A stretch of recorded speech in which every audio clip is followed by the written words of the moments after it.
Hello, my name's Jodie Brunning. I'm a trustee of Physicians and Scientists for Global Responsibility in New Zealand. Today, I'm talking with Dr. Emma Sandford. Emma, your clinical background is impeccable. You've got a Bachelor of Medicine and Surgery from Sheffield University Medical School in the UK.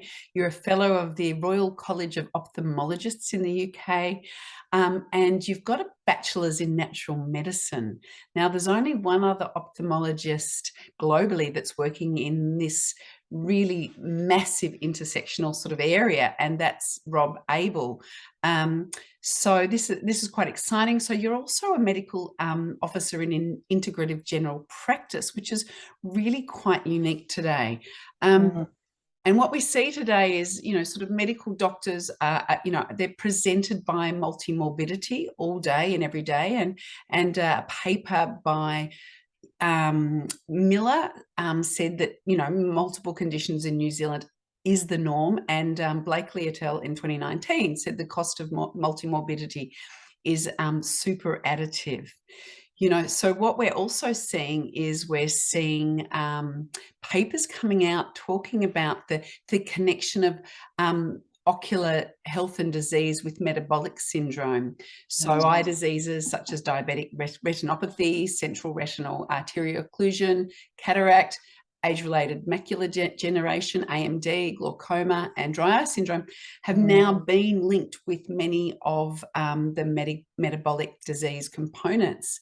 And a recent paper by Napolitano drew attention to the fact that, we're seeing evidence of a gut-eye axis where gut dysbiosis influences the onset and progression of multiple ocular diseases, including dry eye, AMD, uveitis, and glaucoma. So your background as a clinician, did you find yourself, please introduce yourself a little bit, and did you find patterns of disease presentation when you were acting as a clinician that seemed to reflect what they're seeing in the literature? Yeah, very much so. And, connecting the dots and just being able to step back and take a bit more of a bird's eye view over each of these apparently different displays of the syndrome. Particularly the medical retina issues that you were discussing, but, also the glaucoma and the dry eyes. And I think the way we have become more and more subspecialized in each specialty has sort of assisted, in the last 2 decades, has assisted in that siloing of understanding, knowledge, experience, exposure in the clinical setting, such that, okay, you recognize that somebody with a diabetic retinopathy has got diabetes, which is ergo metabolic syndrome, but, there's so much else going on that if you just laser point at their diabetes or their diabetic retinopathy, you're going to miss so much else, and also so much other opportunity to access their eye disease.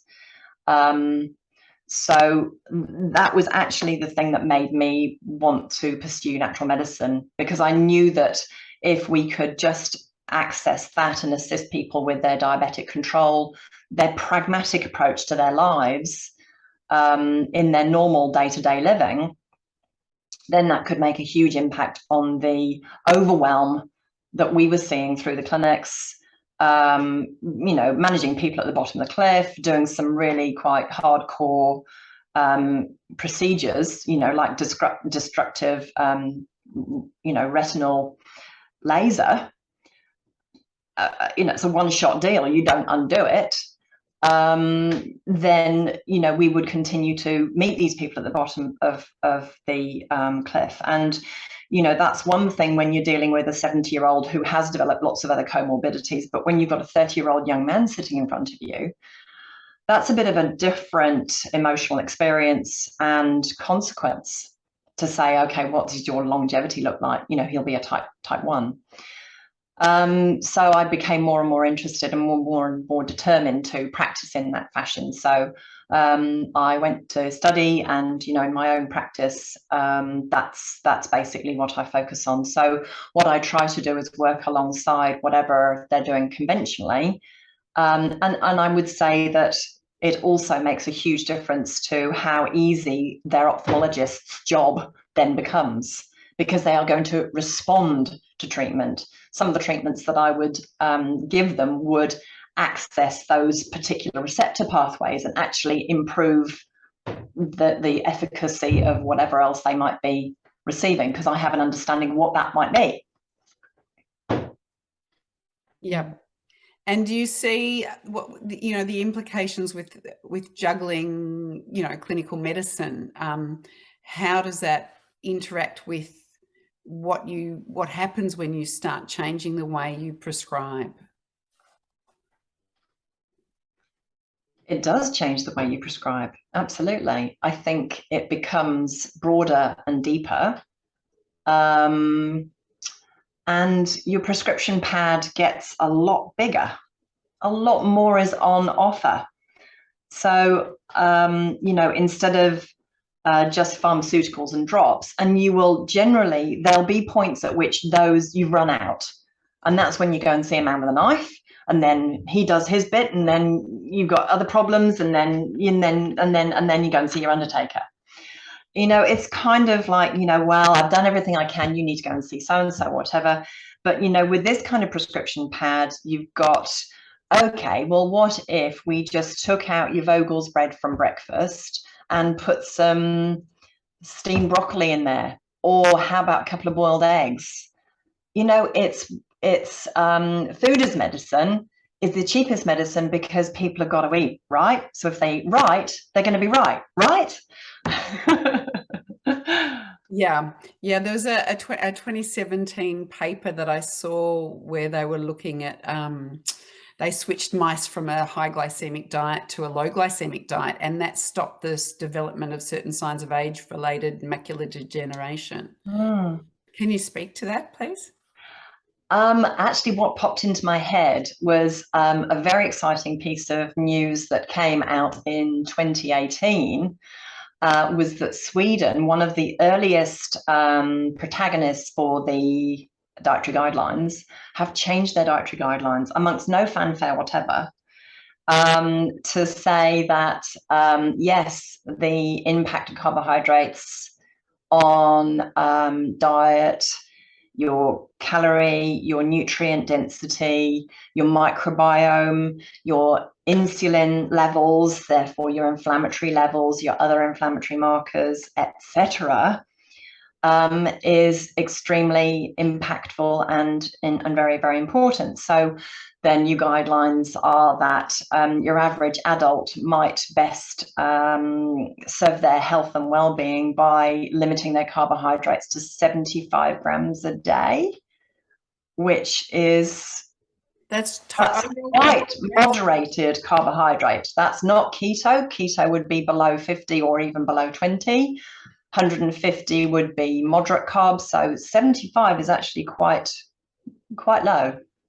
Yeah, that's kind of quite the shift, isn't it? Yeah. And so when you're and you've talked to me before about your passion about working at the interface of diabetes and eye health. Can you draw out that a little bit more about what you see as maybe some pathways that doctors kind of might understand, but can you iterate a little bit more on what's happening there? So we were brought up in the medical schools and fraternity and clinical practice to accept the dietary guidelines and to accept that you know, diet hasn't got really a strong interface with diabetes, and it's all about, well, you've got to lose weight and you've got to move and you've got to exercise and you've got to get your blood sugars down and let's test your HbA1c. And also the dietary suggestions were complex carbs, which just slows down your absorption. And even as a medical student and a young doctor, I thought, gosh, that's really odd. You know, they have got a problem with their pancreas and they can't handle glucose very well. And yet we're still saying to them, eat glucose, because that's basically what complex carbs are. They're just, you know, waiting to be digested, but they will fundamentally end up as sugars in your gut.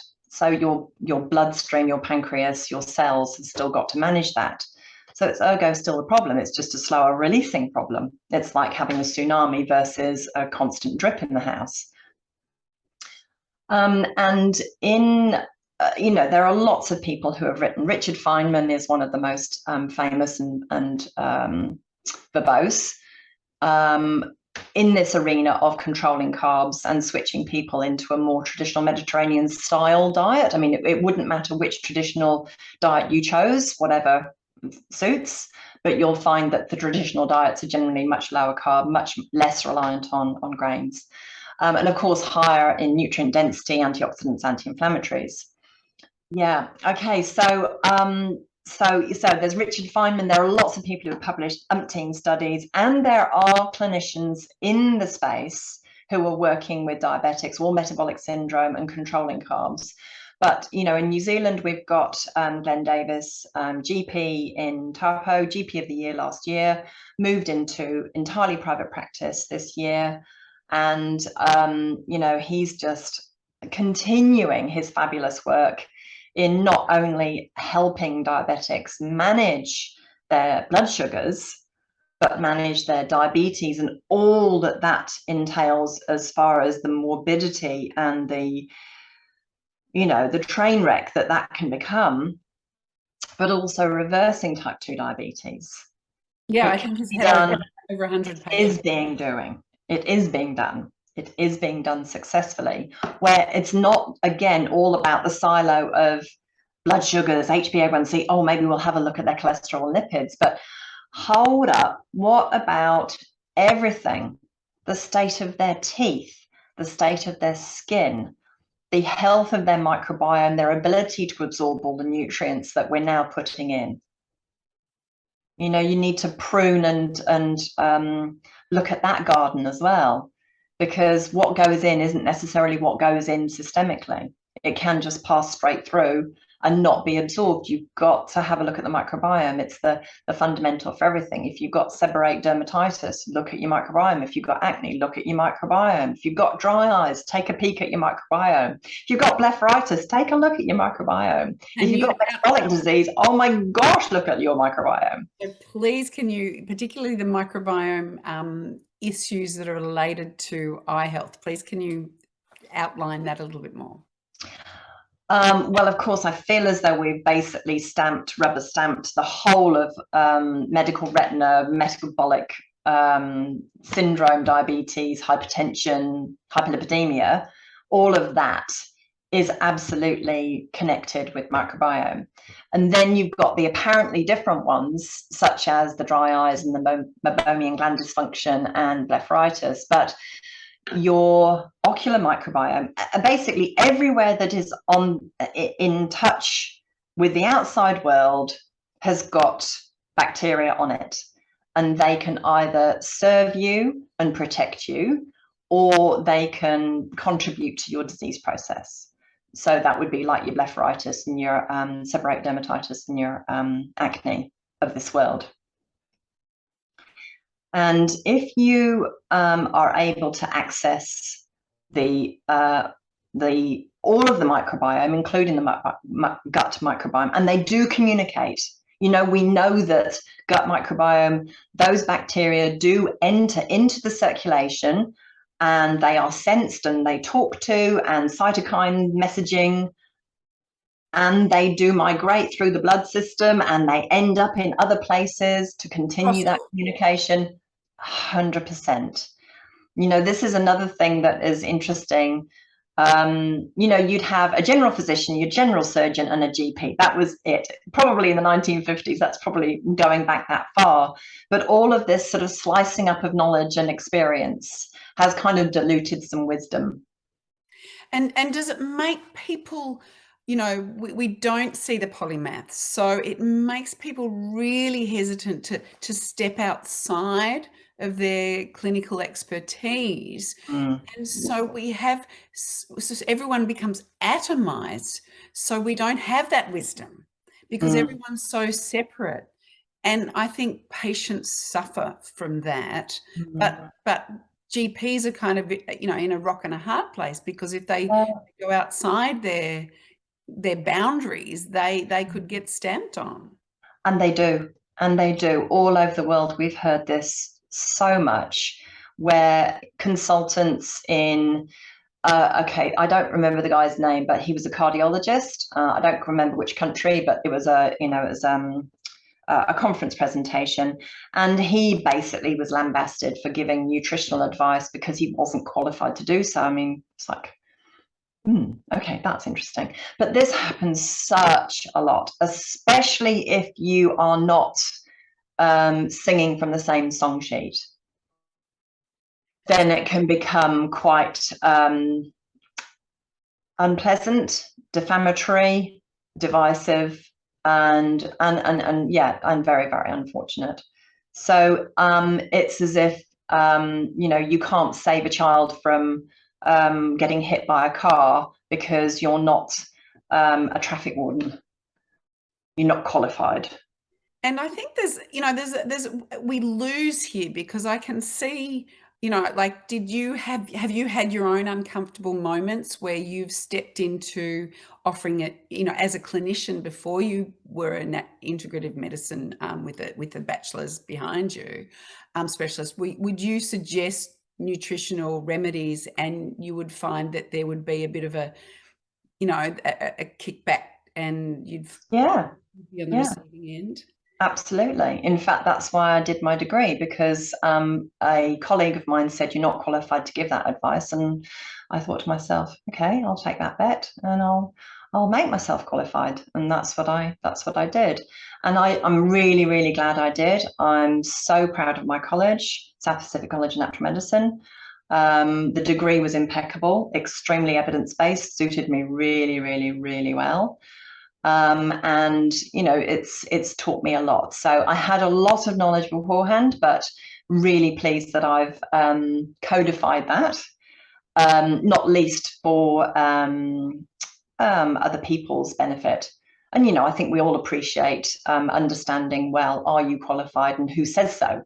But then, you know, there's an awful lot of worth in word of mouth, and, well, she really helped me, or that really helped me, and, you know, go and try it and find out. You know, I absolutely believe in patient choice.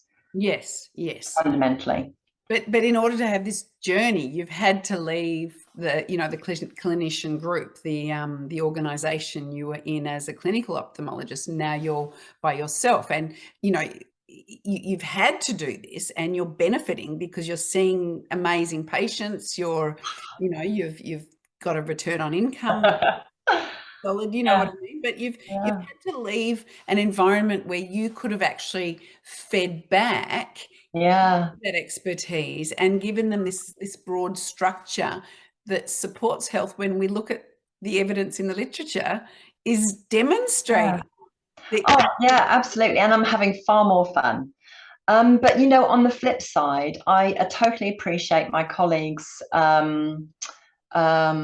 skepticism and their concern. So I was invited to speak at the Ocular Therapeutics conference a few years ago, and talked about diet and supplements for posterior segment disease. So very much along the same sort of lines that are the results of metabolic syndrome, etc.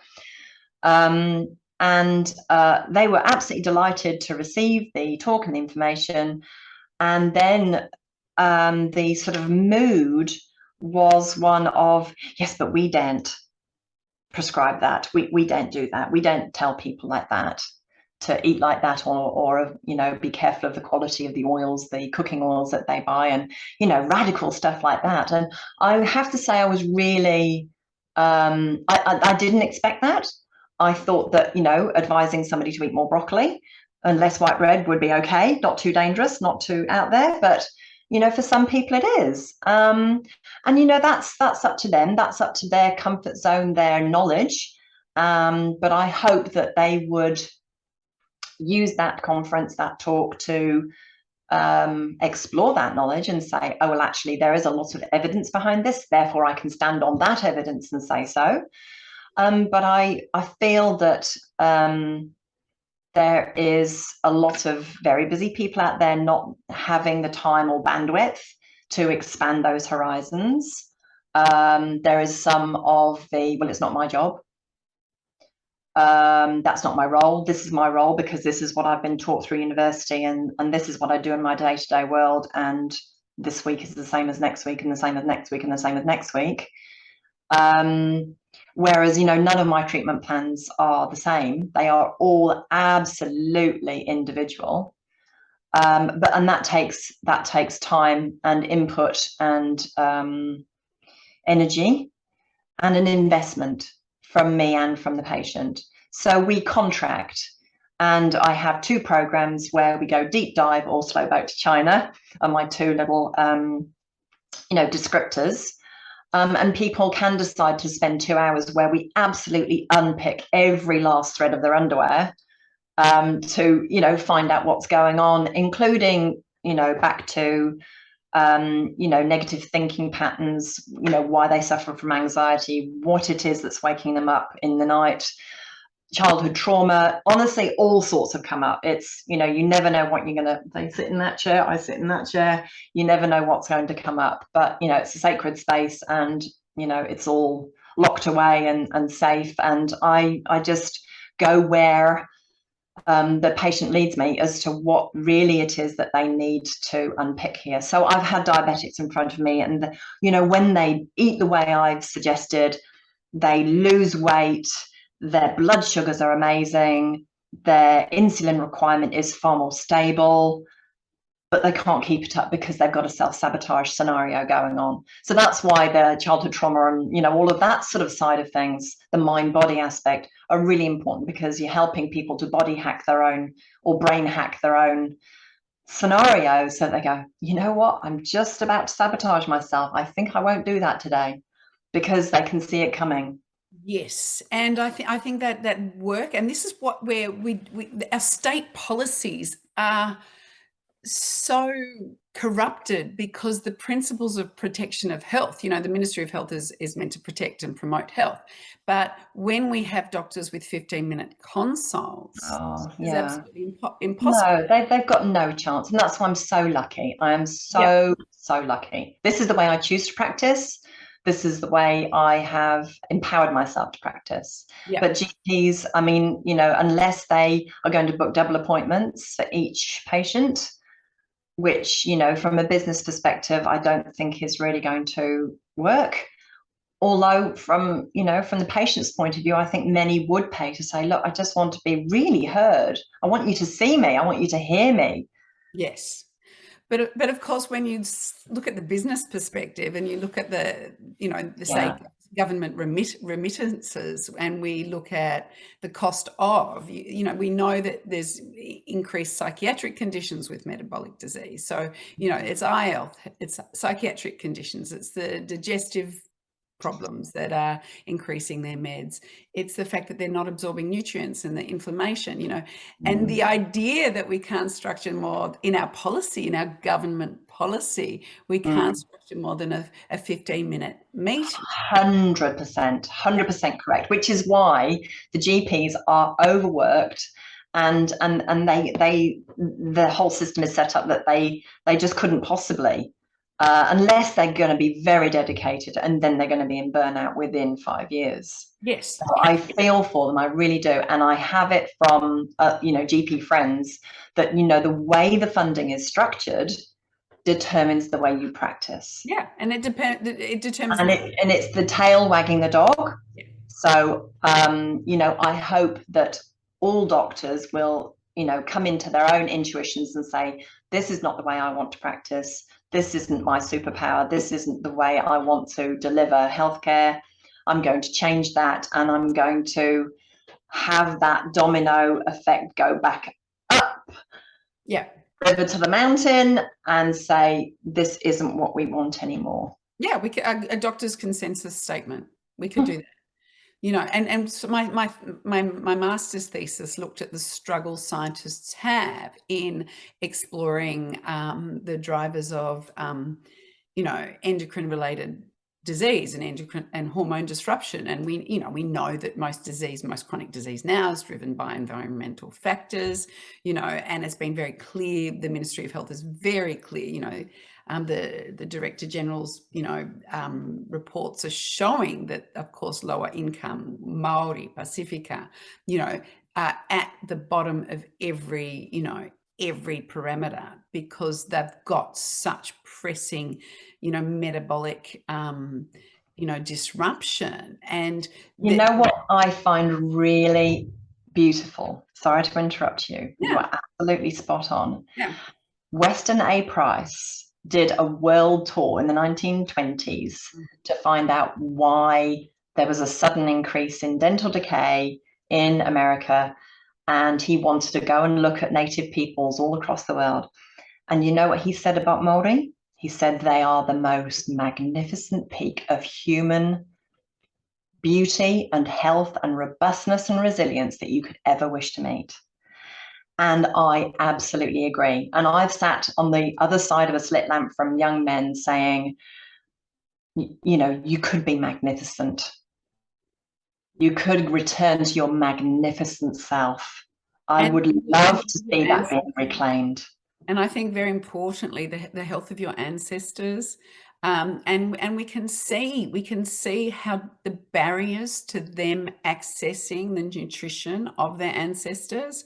So, you know, tuna, eel, kumara, and the fermented foods, the fibers, you know, the fish, the price of fish in New Zealand. So, you know, and of course, once we start talking, we go upstream and there's a wicked problem. Absolutely. Yes, it's always upstream. It's always upstream. And that is the problem with, you know, GP friends of mine, you know, they're just working so and blinkers are on and heads are down and bums are up and oh my gosh. Yeah. Yeah. I mean, it's only when you can step out, you have the privilege and or courage or fortune or whatever mixture of any of the above and others to just step back and look up and look out, then things start to fall into place. And actually the simplicity of it is available.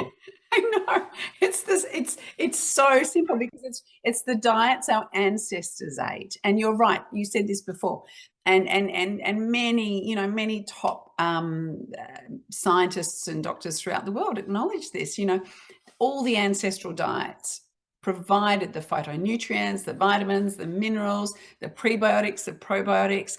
That meant that we could absorb nutrition and that we could synthesize. Yeah. You know, it's so simple. But the thing, and we've got all the algorithms in the world that can, you know, shape what we see on social media. So why don't we have an algorithm that diverts, you know, Govian taxes on, you know, whole food, on ultra processed foods, and that money then diverted to lower the price of whole foods. We can, you know, this is, and so there's a I think Phil Baker and colleagues in 2018 have just said the environmental drivers or determinants of health and disease have been left off policy agendas for years, and we can actually put them back on, but we need doctors and scientists to put them back on.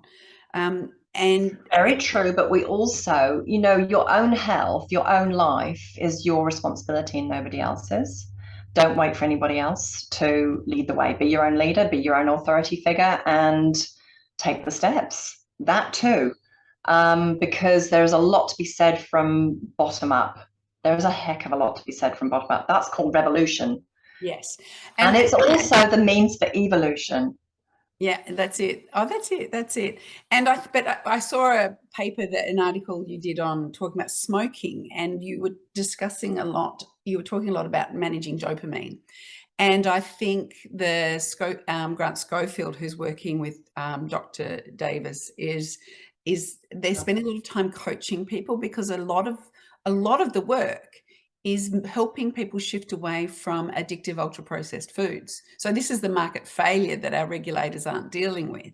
So it's all very easy to say shift, but medical doctors, you know, general practitioners are faced with addiction, and do you think it's often unexpressed, the enormity of the addictiveness of the ultra processed foods? I think it's a bit of a minefield because, I mean, there are sort of like legal cases in America where somebody's taken McDonald's to court saying it's your fault that I'm massively overweight and got all these comorbidities. It's like, mate, you walked through the door, you paid your money, and you sat down and you put it in your mouth. However, there is enormous issues around whether it's even recognizable as food. If it doesn't rot left on a bench top for 12 months, it ain't going to degrade in your stomach to anything that's going to give you anything of any value. So I think there's culpability and responsibility on both sides. But again, I think people have the right and the option to choose. Every moment of your life you get to choose. You get to choose and nobody else. So make good choices. Yeah, it sounds simplistic, but it's pretty fundamental. Yeah, I was speaking to on a podcast to someone, and she said she's Maori and she's got friends that are Maori, and they're saying we're decolonizing our diet. We're getting rid of white flour, white sugar, and white rice. And they're also the way the sugar works is quite addictive. So they're actually moving away from the foods that drive repeat purchase, and so that's a really nice way to think about it. But of course, the prices we see, it's very hard for a lot of people, I think. Do you spend a lot of time helping people realize how they can affordably eat non-addictive whole foods? Is that a major? Yeah, absolutely. And this has come up at a couple of points with patients, but also at talks and conferences. And this was something that Prof. Schofield said as well. Actually, when you eat a nutrient-dense diet, you eat a lot less. Yeah. So you, over a period of that adjustment, sort of phasing out and phasing in, you will be spending more, but then you're going to be spending about the same. And this is another interesting thing, I think, that in a bygone era, the majority of a household's income, after you'd paid rent or whatever, because it was user pays, the rest went on food. And now we just want to have every possible device, go overseas or fly and go on holidays instead of holidaying at home or at the local beach or whatever. Our want list has become much bigger, far-reaching, more expensive. So our disposable income, our priorities have changed. And I think that's something that is going to be a perennial issue as long as that is in place. Tell me about your... one more thing on that. I love the saying convenience food. You know why? Because there's nothing convenient about being sick, and there's nothing cheap about being sick, and there's everything that's cheap about being well, resilient, robust, and independent. So, sometimes it's about delayed gratification, not instant gratification. I'm not just talking about sugar, but I'm talking about health and well-being. And you have to go through the detox or the cold turkey or whatever. You have to go through breaking habits, making habits, which can be very painful. And that's why I introduced mind body practices as well, so that people can see their own traps or self-sabotage or self-talk, including one lady.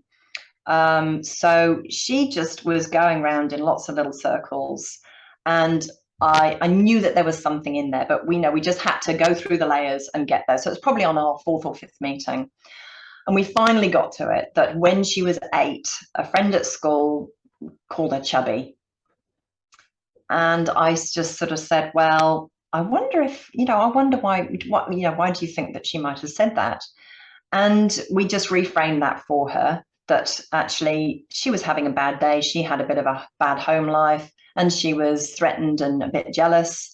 And that was a really cheap shot and a really easy one. And it was going to get her. It was going to go straight to the quick.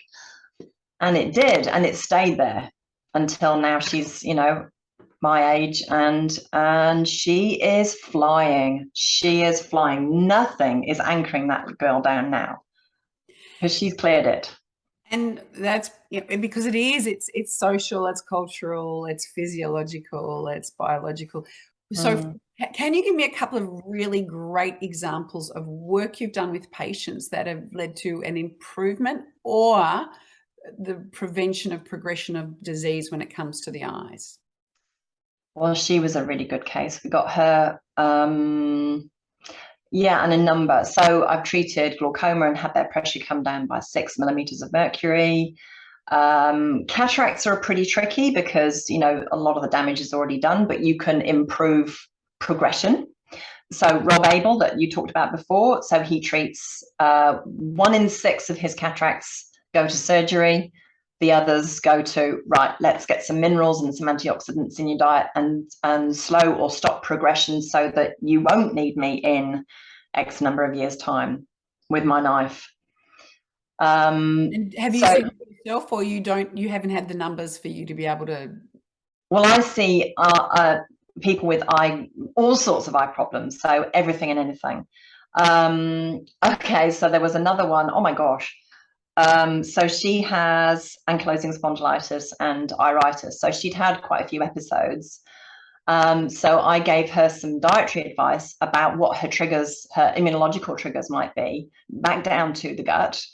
And she said, honestly, within 3 days, it had all gone and I could stop my steroids.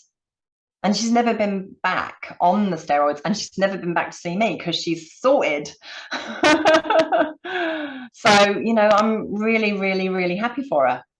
Another example of a disease? I've had 2 iritis patients like that. People with high blood pressure, and they didn't want to take the medication that the doctor offered. And I said, well, your blood pressure is dangerously high, and I think that is something that you really want to consider. And they said, no, absolutely not. And I said, okay, well, please just take it temporarily so we can keep you safe whilst we work on your diet, lifestyle, weight, the sort of metabolic aspects. And then we'll reassess in a couple of months, and then you can decide on where you want to go from there. And they did that. And, it was a circumscribed requirement.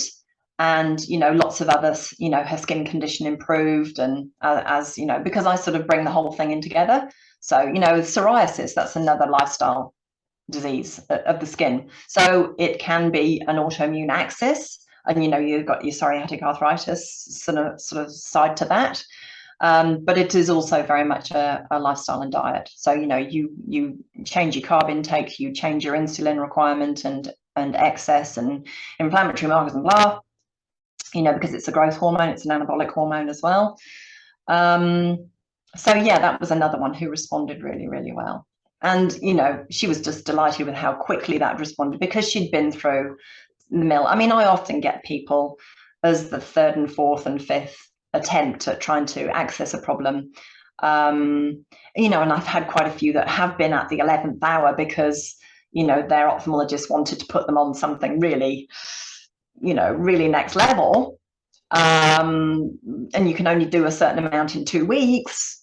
But you start the process. You go, okay, well, once the ophthalmologist has decided that you don't need that anymore, then you'll have instituted all of these different things. And when they are ready to peel that away, we'll see what happens. Yeah. And hopefully you'll go into remission and stay there rather than relapse, remit. This is it. And tell me about your work in a treatment for dry eye. So I started having some dry eye issues. So I experimented on myself. So I was N1 in this study. And it worked really well. And I showed an optometrist friend. He was like, wow, this is really cool. You ought to let Professor Jennifer Craig know about this. So I was like, oh, okay. I beg your pardon? Up at Auckland. Yeah, that's it. National Eye Centre, Auckland University. And she was interested. I'm just so grateful and impressed that she was and is. So we did a pilot study and wrote that up in 2020. And now we've got a PhD student engaged in the second part because I've since added some other botanicals. So it's approaching the blepharitis, meibomian gland dysfunction, where you get the lipid section of the tear film is the deficient thing. So it means that your aqueous part just evaporates, and there's no stability and so on. Yeah, it's a very complex problem, and not one size does never fit all, but it's just another tool, and a natural tool, which and it's extremely difficult to treat, which gives you a clue. People are very resistant to the standard treatments because they're not very comfortable, they're very inconvenient, they're very time consuming, which also gives you a clue. So yeah, we've just started that project now. So I'm really, really excited. Yeah, so I'm now natural health advisor to Auckland University, and I'm an honorary lecturer in ophthalmology. Back again. I had 4 months off between posts, but now I'm back in that space. So that's quite exciting too. That's fantastic. Now, and as a final sort of discussion, please we were talking about how people stay in their silos and they're so reluctant to step out of them. As a natural medicine practitioner, what would you recommend for GPs, for practicing ophthalmologists, of a medical suite, maybe 5 nutrients, or we can never say nutrients in isolation, because then we get into the same problem as of isolation and siloization. I'm so aware of that. But what would be the 5 tips, that might be really, that you wish every practitioner was just saying without thinking they were being controversial? Right. Well, I'm going to resist the temptation of giving you a list of supplements. I did at the Ocular Therapeutics conference, of course, because that was the brief. Because I do encourage everybody to resist treating clinicians from treating each patient the same. And randomized control trials work for some drugs because they're aimed at so many people. But that's why so many fail when they could have won if you'd patient selected more assiduously. Well, just can I interrupt there? What we're seeing, though, that the Cochrane Institute put out a massive trial that said observational studies are just as good as RCTs, and when you're prescribing nutrients and products that the body is familiar to the body, you shouldn't need to do a RCT, because you're not dealing with toxicity like you are with a medical drug. There's a long history of safe use. So I think what absolutely, and the safest medicine is food. Yeah, exactly. And you just can't go wrong. So I would say to clinicians, like I talked about, the bigger prescription pad, think outside the pill box. And, you're not going to be too rad by saying eat more vegetables, cut down on your bread and pasta, and maybe, a few less potatoes. Get out there and move, not exercise, because exercise is all a little bit sort of flagellating. Just move, have fun. Well, that's hard when you're fatigued. I really do believe that food change often comes before 100%. Yeah, absolutely. Exercise, because with so many people that have digestive or microbiome issues, they're not absorbing nutrients. They've got nothing in their mitochondria. I don't know if that's a correct science term, but and also psychologically and mental health perspective you look at so much research regarding diet, in the mental health space. Oh my gosh. And this goes back decades. Atkins, as in the Atkins diet, his first love was nutrients. funny. Well, I mean, before he conceived of the Atkins diet, which was all about, moderating your carbs, but, unfortunately he didn't moderate the meat and didn't say much about vegetables, but, anyway. So he'd already been treating people with schizophrenia with a hyperdosing of particular nutrients. And then, of course, we've got Hardy's Dens and Julia Rutledge and all of the amazing work that she's done in that space. So yeah, and that makes you able to get out there and enjoy life and move and interact socially and connect and reconnect. So yeah, just go with a traditional Mediterranean diet or a traditional Maori diet or a traditional blood diet, whatever. And increase those veggies, decrease processed food. You've just basically prescribed two things there: increase your veggies, decrease processed food.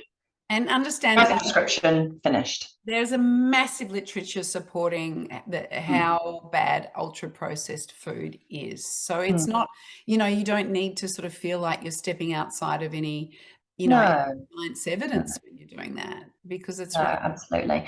But I can understand why clinicians are loath to, because so many have been not just wrist slapped, but really seriously hauled over the coals, publicly humiliated, derided, and discredited.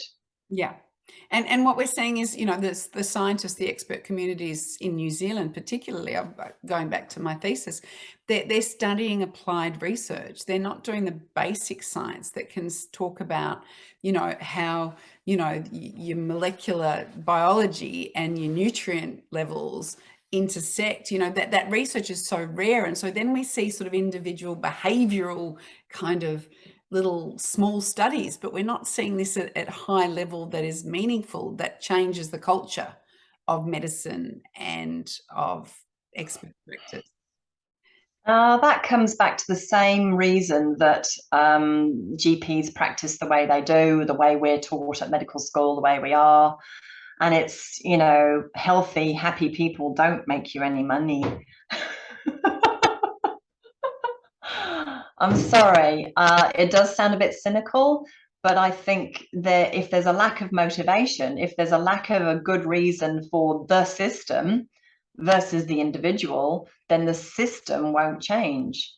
And that's why I say, it's got to come from bottom up. And I would encourage patients to take your own health in your own hands and do your own research, listen, read widely. You can't have understood anything unless you've checked out at least 20 websites. And I would say, make sure you're well down the Google rankings. Yeah. Yeah. And really get a breath and say, okay, I want to learn about me for me. Yeah. And pediatrician and endocrinologist, Dr. Robert Lustig's done a lot of work looking at medical health. So that would be a really good way to start. And he's very, very good. His presentations are excellent. They're really good for clinicians because it will go into the really hardcore biochemistry. You will understand the difference between liver biochemistry and general cellular biochemistry as far as the handling of glucose, fructose, triglycerides, cholesterol. Oh my gosh, I mean, if that doesn't stamp the whole lot on the whole metabolic scenario, then I don't know what is. And then of course you've got to also understand that there's a huge school of thought regarding that cancer is a metabolic disease actually, and the root of that is in it's another part of metabolic syndrome.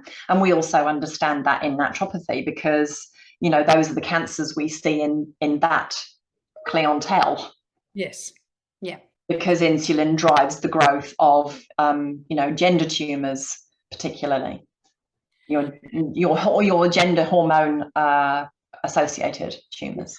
That's it. And so, Emma, can we finish off? You work in telehealth and you work from a home office as well. So can we finish off by you talking about how you offer your services, where you are, how you can be contacted, to let everybody know?